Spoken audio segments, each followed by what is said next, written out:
untuk jamaah yang baru bergabung, hari ini kita sedang membahas tema titik lelah seorang wanita. Masya Allah, sekarang langsung aku mau tanya nih kepada wanita satu ini. Ustazah Syifa, mohon izin bertanya. Ya, nah Ustazah, hebatnya seorang wanita itu walaupun lelah kadang masih bisa menyembunyikan rasa lelahnya gitu ya. Dan mencoba untuk tegar Ustazah.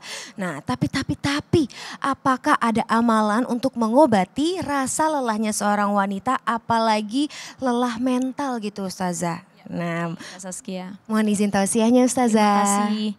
Kalau perempuan sedang lelah mentalnya, sebenarnya ada dua lelah ya. Lelah karena mungkin banyak beres-beres rumah, ngurusin anak. Ada juga yang dia punya dua peran, yaitu peran publik dan peran domestik. Dia jadi ibu rumah tangga juga, tapi dia juga jadi seorang pekerja, maka double lelahnya. Tetapi lelah karena fisik, lelah karena beres-beres ngurusin anak, ngelayanin suami, itu tidak akan terasa lelah kalau hatinya bahagia. Berbeda, kalau ada orang yang mungkin secara pekerjaan domestik rumah tangga dia sama sekali nggak ngelakuin, udah punya khodimah, pembantu. Tapi ternyata yang lelah itu mentalnya. Dia punya pasangan yang tidak baik, akhlaknya buruk, anak-anaknya tidak bisa diatur, dia lelah. Apa yang harus dilakukan? Sekali lagi, bahagianya seorang istri tergantung bagaimana treat suaminya kepada istrinya. Jadi kalau suami yang solih, dia akan mengutamakan kebahagiaan istri. Kalau istri sudah bahagia, maka seluruh rumah akan bahagia. Maka para jamaah sekalian yang dimuliakan oleh Allah Subhanahu wa taala, menjaga kewarasan istri untuk tidak lelah mentalnya itu perlu. Karena ibu sekali lagi jadi tiang agama, tiang negara, dan tiang dalam rumah tangga. Pertama buat para ibu-ibu yang sedang lelah mentalnya, kemudian lagi hatinya capek, ya Allah kok gini banget ujian hidup saya ya Allah. Kok gini banget ya rumah tangga saya. Pertama banyakin doa. Karena doa itu memberikan efek ketenangan. Ada doa yang diajarkan oleh Nabi Musa alaihissalam ketika dia lelah. Dia bilang sama Allah, ya Allah lelah banget aku mendakwahi para umatku ini. Yang mereka tuh gak ada yang mau dengar, gak ada yang mau mengikuti dakwahku. Maka Nabi Musa selalu setiap harinya mendawamkan doa. Apa doanya? Allahumma lakal hamdu wa ilaikal mushtaka wa antal musta'an wa la hawla wa la quwata illa billahil alil azim. Ya Allah, aku lelah ya Allah. Aku capek, tapi tidak ada satupun manusia yang mengerti kelelahan dan kecapeanku. Cuma Engkau yang mengerti apa yang aku rasakan ya Allah. Ini yang pertama, banyakin doa. Yang kedua, kita harus memperbaiki sholat kita. Orang yang sedang tidak baik mentalnya, lelah hatinya, mungkin saja ada yang salah dalam sholatnya. Atau mungkin tidak tepat waktu. Yang kedua, tidak benar dalam praktek wudunya. Atau juga dia kurang khusyuk dan menghayati setiap gerakan sholatnya. Maka sholat ini jadi penolong buat hati-hati yang lelah. Wasta'inu bis-sabri was-shalah. Yang ketiga, suami harus sering-sering pillow talk, deep talk, kasih bonding kepada istrinya. Mama capek ya mah ya, dibelai, disentuh. Jadi jangan cuma disenyumin. Kalau bisa kasih uang juga. Ya, nafkahnya ditambahin lagi, disentuh lagi, dipeluk terus, diajak jalan-jalan, insya Allah lelahnya dan mentalnya akan lebih sehat. Masya Allah, dengar ya jemaat. Terima kasih banyak Ustazah Syifa. Sama-sama. Masya Allah ya, kalau Iya. Ustazah Syifa tuh ngomong, itu powernya luar biasa. Iya dong Ustaz. Ngomongnya cuma gini tapi suaranya. Jadi, Waduh Masya Allah. Dan ceramahnya ya, tausiahnya tuh ya ngena banget. Nah, Masya Allah. Jadi Menang aku bang. seneng. Lek. Iya Masya Belain Allah. banget wanita. Iya betul, makanya aku Kalau happy. minta naik belanja lagi dia. Happy Tunggu dulu. banget. Apa itu Ustaz? Karena saya sudah di sini, saya mau nanya nih. Karena kita masuk di segmen Ustaz bertanya, kami menjawab. Masya Nah, saya nanya Allah. sama Saskia aja. Apa tuh Ustaz? Ciri-ciri jikalau sudah lelah gimana? Kalau aku nih udah lelah.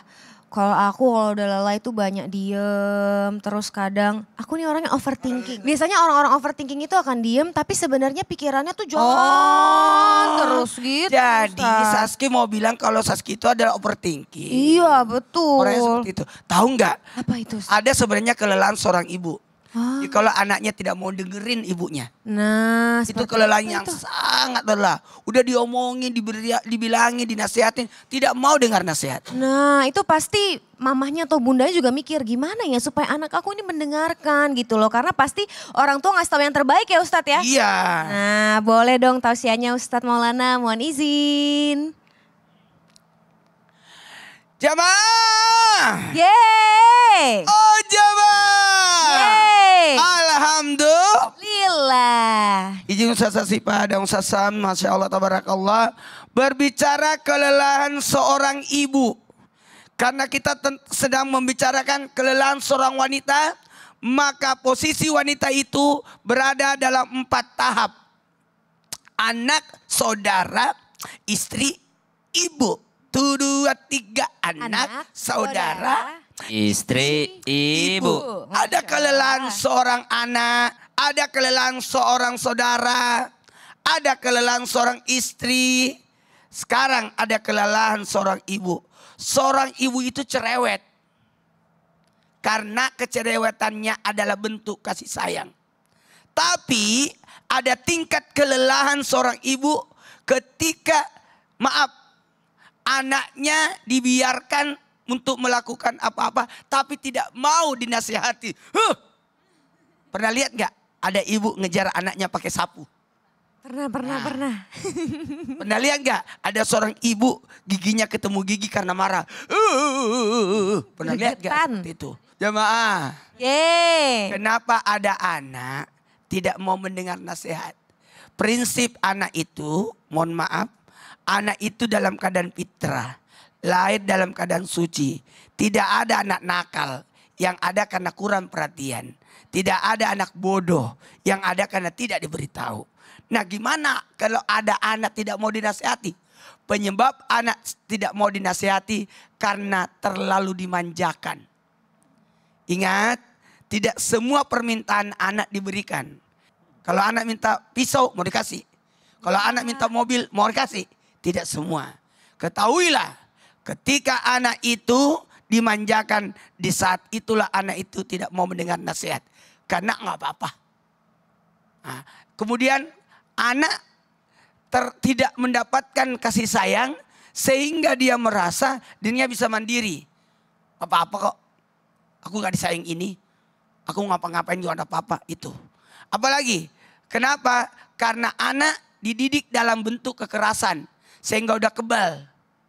Dinasihatimu nggak masuk. Apalagi lingkungannya. Dengan siapa dia bergaul. Jadi yang pertama apa tadi? Manja. Manja. Tidak dapat kasih sayang. Betul. Dididik dalam kekerasan. Betul. Dalam lingkungan yang buruk. Mhm. Kemudian yang kelima.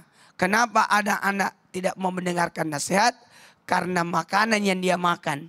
Makanya dengarkan ibu-ibu. Tidak boleh ibu-ibu panjang kukunya. Tidak boleh. Karena kapan ibu panjang kukunya, memasukkan makanan yang kotor pada anaknya. Karena dalam kukunya ada kotoran. Oh saat nyuapin gitu ya Ustadz ya. Ya Allah. Ingat anak itu tidak mau dengar nasihat karena faktor makanan. Oh ya. Gak sembarangan juga. Itu kotor ya. Bagaimana dengan yang haram? Nauzubillah. Nauzubillah. Susah mendapatkan hidayah. Terakhir, kenapa ada anak tidak mau mendengarkan nasihat? Bukan karena makanannya aja, tapi karena kurangnya ilmu agama yang diberikan. Wah Allah. Didik anak. Masya Allah. Kalau memang tidak ada pendidikan agama di rumah, masukkan di pondok. Masukin di sekolah agama.